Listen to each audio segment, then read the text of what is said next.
Turning now to national headlines, a federal judge ordered Rudy Giuliani appear before a special grand jury investigating election fraud and interference in the 2020 presidential election.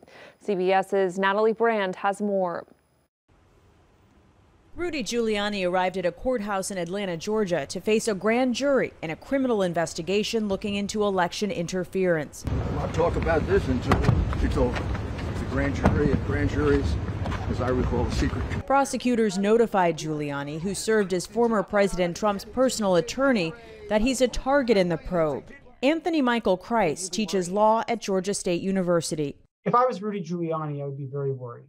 The fact that the target letter was issued is a sign the district attorney is seriously considering Giuliani's conduct here in Georgia to be prosecutable. Following the presidential election in 2020, the former New York City mayor publicly made baseless accusations of election fraud in key battleground states, including Georgia. The recount being done in Georgia will tell us nothing, because these fraudulent ballots will just be counted again.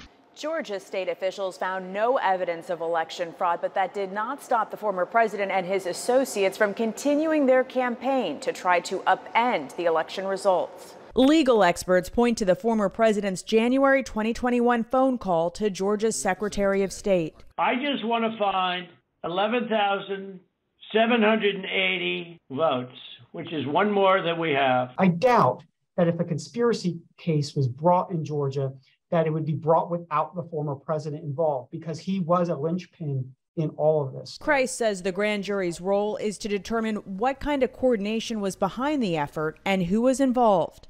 Natalie Brand, CBS News, Washington.